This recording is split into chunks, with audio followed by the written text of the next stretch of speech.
Hit it, CC. Rock of Love starring 80s legend and bad boy Bubba Brett Michaels of the hit rock metal band named Poison. Maybe you've heard of them. They tell you to talk dirty to you. They're what the cat dragged in. They do the skinny bop. They don't want nothing but a good time. Fuck, they have a lot of shitty hits, don't they? Every rose has its thorns. I couldn't think of a clever way to incorporate that. Let me tell you something about Poison. I was at work today, and I felt like, you know what, I haven't really listened to Poison. So, I threw on What the Cat Dragged In. I don't know how they're famous or what they did. I listened to it. The fucking songs, not gonna lie, are atrocious. And I can't say I have the best music taste, but just giving a general listen with 2020 ears, it's like, dude, what the fuck? I mean, how the fuck? Supposedly from the quote from the show, from Bret Michaels himself, was like, yeah, with my band Poison, we sold 20 million records. The fuck? oh my god, How do you fucking sell 20 million records with that shitty fucking music? The first 30 seconds of the show, I rewound it so many times. It's shots of him on motorcycle with music that just sounds like... There's this one bit where he's riding on his motorcycle, and the music in the background kind of sounds like I Walk Alone, you know, Batista's theme song a bit. Yeah.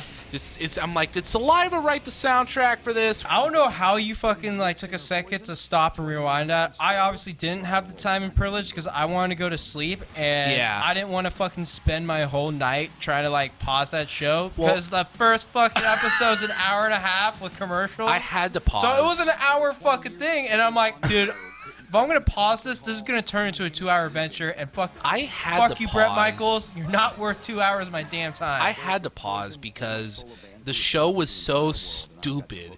I literally felt my brain cells committing seppuku, or whatever that shit is, and I had to stop because of the cringe. Bret Michaels, he looks like a fucking girl. He looks like if Axl Rose looked like a girl. He's got his bandana. He's wearing leather jackets and bracelets and chain wallets and guy liner, you know, because it's 2007 when the show was made. And the narrator is like, outside Bel Air Bachelor Bel Air Bachelor. 25 babes have gathered because they have two things in common. And by the way, a little thing I noticed, when the guy says they have two things in common, the camera is zoomed in on the woman with the biggest pair of fake tits. Is that Aaron? Yeah, they have two things in common. Their love of rock and roll, which you can tell because they picked the skinny blonde, which one? With all the tattoos, which one? As she's like throwing up the horns like, yeah, they rock and roll. And their love for Bret Michaels. Which I guess these chicks like Bret Michaels. That's a questionable statement right there. Bret Michaels' opening line is, I'm Bret Michaels. I'm the lead singer of Poison. 20 million records sold. I had to rewind it so many times. Yeah, I laughed so hard. Yeah, no, I have that in my notes too. I wrote down Bret Michaels introduces himself and say Poison sold 20 million copies. Then he's also telling us he can't keep a chick for some reason. Yeah, it does this montage of shit set to Poison, and you know it's like, tell me nothing, make it time. And he's like, That sounds too good for rock Poison. and roll. Rock and roll is the reason for and the destruction of all my relationships. And like the record stops, and then you just hear, every rose has its thorns. Yep. I'm like, what in the goddamn is this? So you can't tell us you can't keep a And then chick. the funny part, and he's like humble bragging the whole time, right? All the babes he's hooked up with, his sick ranch in Texas. Then he's all like sad glam boy hours. I just know for sure I got a quote of his. I was 15 years old. I was handed the secret to love. There's plenty of women out there that you want to be friends with, and there's a lot of women out there you want to have sex with.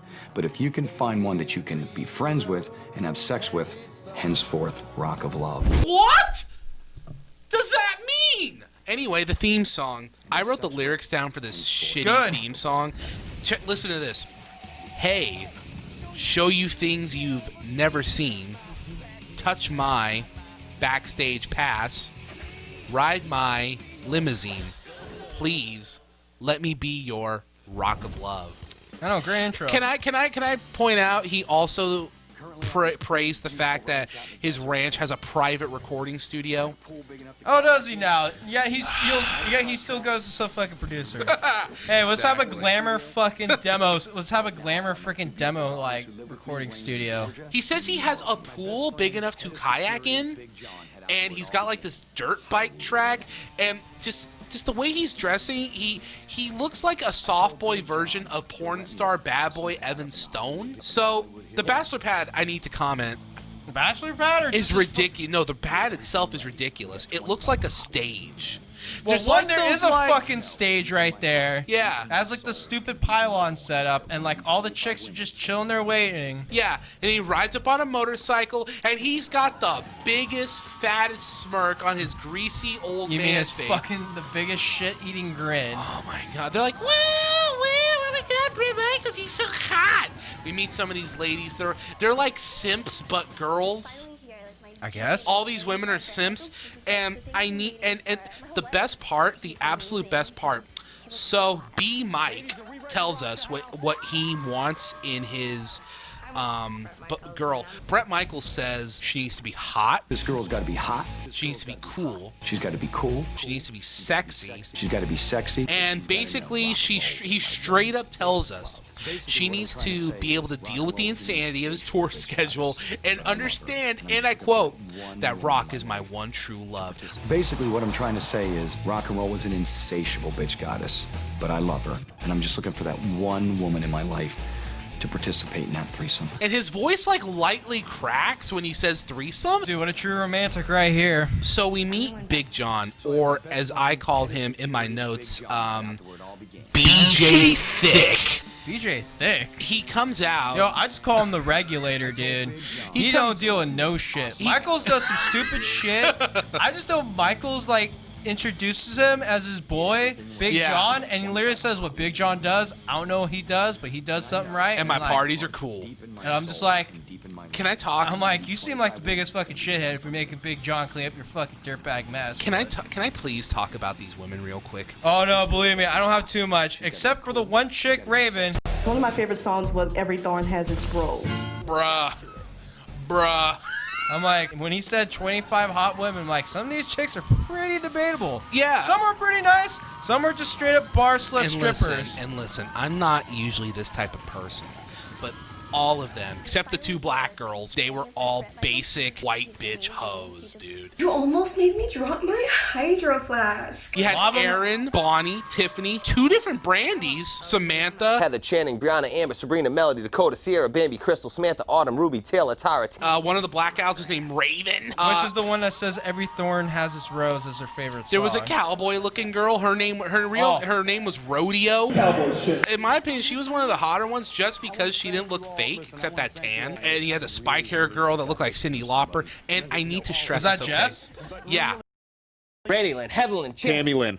Jess is cool. So throughout the whole, we're 5 minutes into this television And show. this is the part where, like, yeah, I wrote down these chicks. I'll Michaels, this bandana-wearing geek. They keep Big John introduces himself to the ladies and is laying down the fucking law. And I noted, because what happens next is completely ridiculous. They keep stressing 25 babes, 25 of the most beautiful women, and 25 hot women. One of these 25 women, 25 more beautiful women, and 25. The hottest one here is like a 7, okay? But the most they would do is like an amateur porn shoot for X videos. They wouldn't get on Brazzers or the Hub. Almost heaven. So he's like, all right, I need 5 of you girls. He picks out 5 of them. He's like, can you hold on for 1 second, please? I need you to hang tight for a second. I need you to hang tight for 1 second, please. I need you to hang tight for 1 second, please. I need you to hang tight for 1 second, please. I need you to hang tight for a second. 20 ladies basically just like go on into the house. And this mad lad, the Chad John. As you know, backstage access is not always granted. Therefore, I'm afraid to tell you, your tour ends here. Homeboy He Big sends 5 of them home. John. Yep. I think this is we didn't even get to meet him. I feel humiliated what Big John did. I thought it was very mean. It came all the way from Chicago. Ridiculous. I can't freaking believe this. I came here to get my man, and I intend to. I ain't going home. 20 survivors go inside, run in the house, and like they just start line for the booze. Yep, they just start getting fucking hammered. There's like 19 trillion bottles of booze on the wall. Let's go drink some beer! Dude, seriously, the whole fucking pass is full of fucking booze. And then there's this one woman named Lacey, kind of looks like a coked out Jessica Rabbit. She hops on the drum kit, and bro, I don't know about you, I think we need to tap her to join Toxic Wizard. No. Fuck no. Or justifiable I know chicken's Lacey. Fuck no. She's just sitting there and she's able to lay down some solid beats. And I just remember one chick like, oh my fuck. She's like, She's trying too hard. She's trying too hard. It sounds rough. I'm like, fucking bitch. Can you fucking play the drums? Brandy C and Christia, they're like, oh my god, we're both blondes. I'm like, half the fucking cast is blonde, but whatever. And you know, like high-pitched baby talk, and then this is one of my favorite parts in the whole show. So there's a scene where Tiffany comes back. She literally comes back and just starts pounding on the fucking door. Like, and the chicks are just chilling there. They're just like partying. It's like, dude, what the fuck's up? And like they can hear Tiffany outside trying to like begging to get back in. Big John, who comes up and regulates. My name is Tiffany. Hi, Tiffany. How are You you? cut me, and I was wondering why. Listen, it's nothing personal. It's just good business.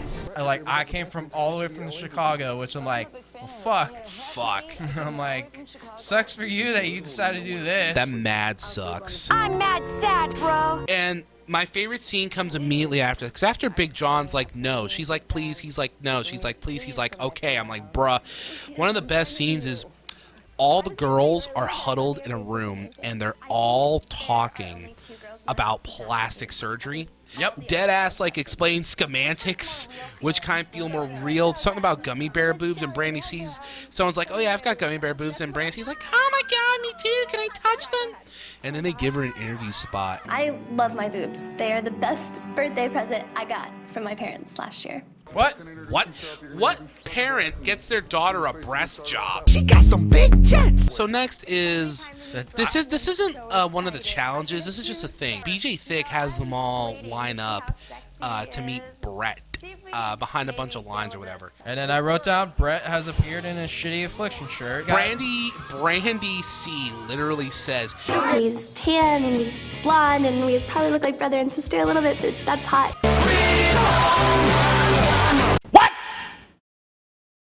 What the fuck? Yeah, no, there's a lot of fucking weird shit that fucking, like, these people say. He gives a spiel that he wants to photograph them. I love shooting photos. I love photography. It's one of my favorite hobbies. So in order to set up their VIP all access pass, I would like to shoot them because it helps me to look at their faces and their personalities through the lens. Why the fuck you lying? We know why you're taking these pictures. Versus the cool chick rodeo. Yeah. She's literally stoked to meet Brett, taking cool pictures. Brett's just doing his ogling her.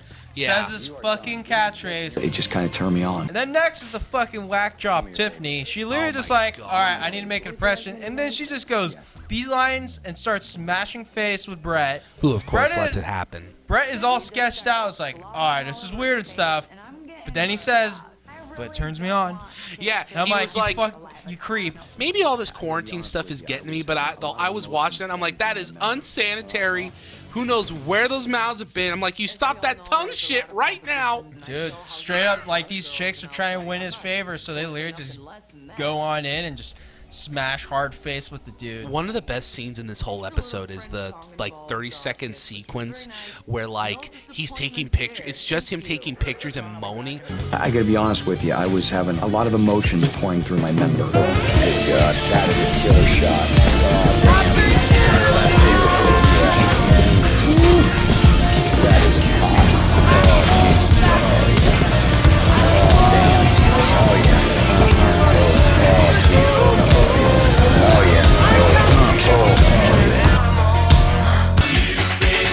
But then we meet like one of the stars of the show, Heather, who straight just goes like, well, I need to make an impression. Brett starts taking her picture. She just starts whipping out her fucking tits. One of the girls says, wow, I think that's kind of slutty. I would never bring myself down to that stripper whore level. I'm like, shut the fuck up. You're on this television show. You're a hoe. You can't go lower. Heather's just like sitting, bossing up like, dude, she knows what fucking dipshit Affliction wearing geeks and like. So there's fucking like full on tits, dog. So next, they mingle. And I have to give Brett a tiny, teeny bit of credit.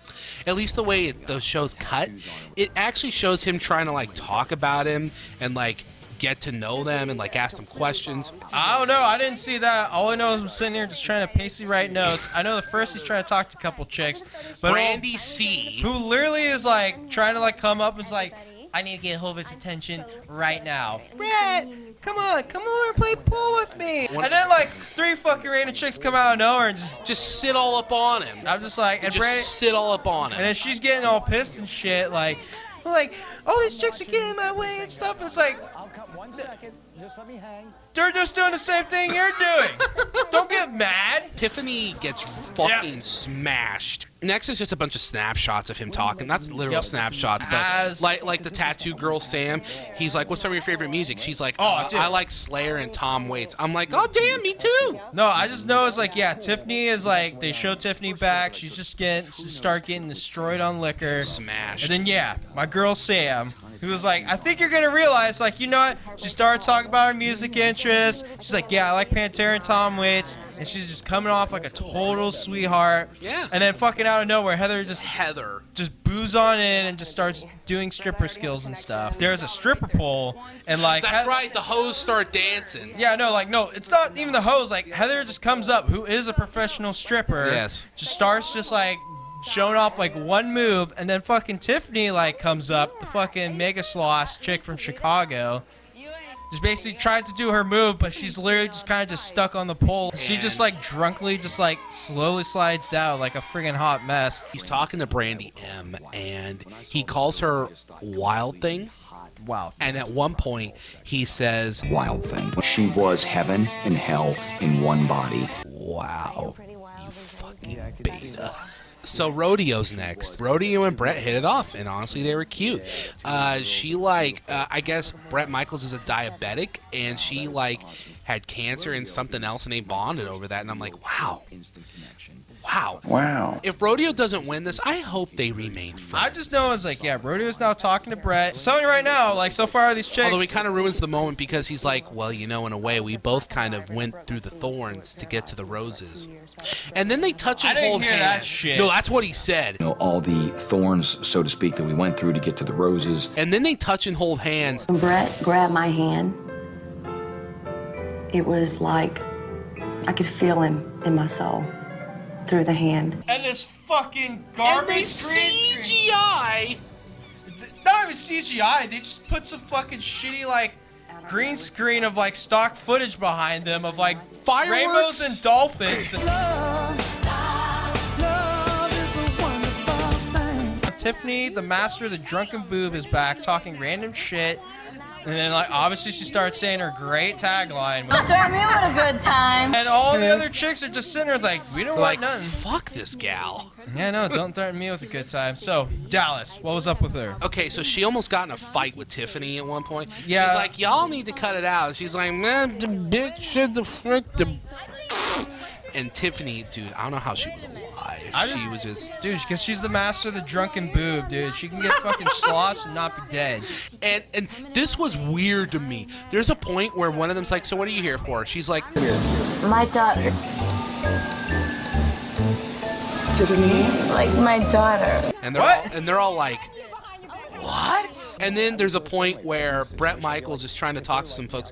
Then I think Brandy C starts it or someone else, but then like 6 women come up to him and they're all just yelling in his ear. And he looks genuinely uncomfortable that they're all on him. I just know that they're playing quirky, funny music in the background and stuff. But like this is a nightmare situation if you're a socially awkward guy. It's not even that if it's socially awkward. If you're just chilling, it's like, dude, you're getting fucking like barraged by like all these fucking like chicks in an aggressive manner. It's like, fuck, dude. I'm trying to like, you know, just have quick conversations and speed dating, but all you fuckers are just flying at me. They said vibe check, and he did not pass the vibe check. Nope. I just know it's like, yeah, no. All I know is Justice now talking to Brett. Yes. But then fucking Tiffany then just butts in out of nowhere. She says her sits on his lap, reverse, in her short ass skirt. And just like Brett says, like, hey, I'm just trying to talk to Jess, and then fucking Tiffany says a great line. Don't threaten me with a good time. He could not look more reluctant to have a half-naked woman on top of him. Like he was just like, get her off me. I just know, yeah, no. Brett's having a little conversation with Jess, but Jess isn't like like the most like aggressively opening up. She's just kind of being casual and stuff. And then I just wrote down, yeah, Jess has a wall that threatens the Brett. He can't like just easily just like peruse this chick. Nope, she's chilling there. Like man. She's been like she ain't gonna look through this freaking bandana wearing geek and go like, okay, you're gonna need a little bit more than this. I almost felt bad for Brandy C. Almost for 2 seconds because she's like, he won't take the time to know me. He keeps blowing me off. I'm like, aw. But then she says, I feel like he doesn't really love me. I'm like, what? Of course not. Hello? What are you, stupid? Oh yeah, sure. You just fall in love at hello. Like, all right. So Brandy C like is just throwing like a total blonde bitch fit. She really wants to talk to Brett. At this point, Brett's like talked to some chicks, and then freaking Tiffany's back. Fucking Tiffany, dude. Just comes out of nowhere, is She's back, a mean lord. sitting on Brett's lap, and just starts grinding him in her drunken kung fu boob style. And literally, Brett says the word, "She beat my penis to a pulp," on how hard she was trying to grind this fucker. It's like, there's a point, it's like, dude, Brett's just getting sexually harassed, and He was genuinely getting sexually harassed. But hey, great television. What up? So elimination begins, and Brody is the first to stay. Heather has a freaking pretty solid do going. Yeah. Magalita or whatever, the tall chick. She had a kind of hard name. I didn't have really time to write it down. It's just like, just be hating hard on rodeo. Can I comment on Bret Michaels? He comes out wearing a leather jacket. Dude, no, it's not a leather jacket. It's a shitty leather trench coat. Whatever, and a stupid chain necklace and his bandanas. I know, bro, like, dude, the late 90s was like, 7 years ago. Like, yeah, Matrix was a great movie, but I think you're a little far removed from that.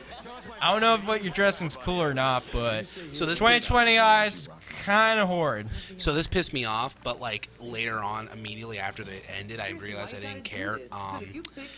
So like at this point right now, right, we have 21 girls, 21 of the hottest babes on the 21. We have 21 girls. So, okay. Well, we had 20, but the fucking like one out of nowhere decided to come back forcefully. Yeah. Because don't threaten her with a good time. But, okay, so, like, you eliminated 4 earlier, and it's like you're going to eliminate 5 more? That's 9 girls on episode 1. I'm like, listen, I know this isn't a 20-episode epic like Gordon Ramsay's Hell's Kitchen, but I'm just saying that felt lazy, and I'm offended, but then I felt stupid for being offended. He eventually ends up giving the last pass to Brandy C., and he philosophizes about it for like 2 minutes of screen time. He's trying to make. I don't understand why Bret Michaels is trying to make this more deeper than it is. It's like literally, bro, you're just here to look at hot chicks. And as an observation, Bret has more makeup than most of these chicks going on. Yeah, right he now. does. Seriously, aren't you a fucking dad? Why are you still wearing like eyeliner and shit? I think like not even like I guess like the garbage like new metal like eyeliner is one thing, but you're literally like your eyeliner's on levels like on these chicks right here. I think he genuinely liked wearing women's makeup.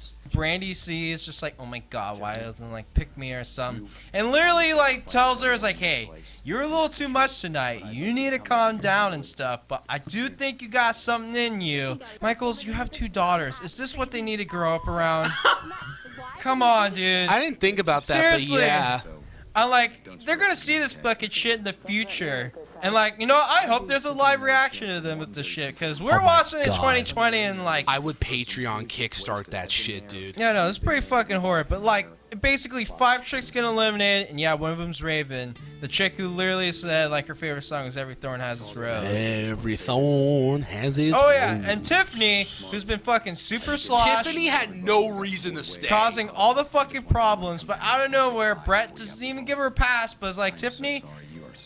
I know you've been doing all this stuff, but I want you to stay and stuff. And like, the chicks are like baffled, we're baffled. I write down Tiffany's magically safe for whatever reason, but then obviously Bret Michaels goes like, well, yeah, she was kind of crazy stuff, but I think she'll be entertaining.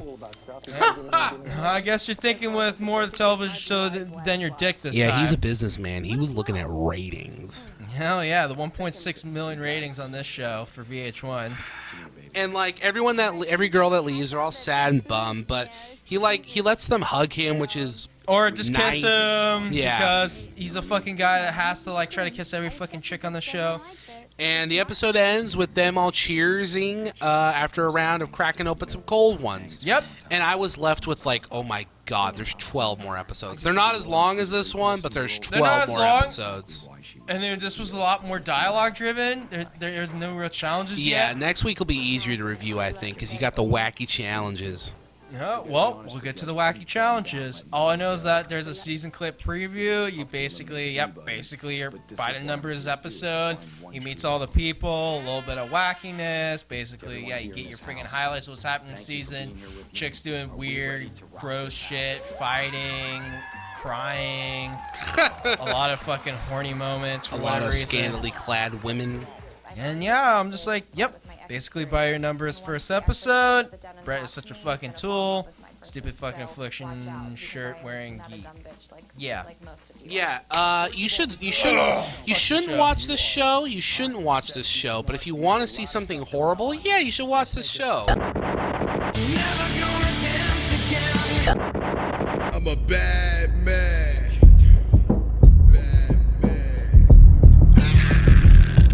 I'm a bad man, giving bad men bad luck. Everything has its rose.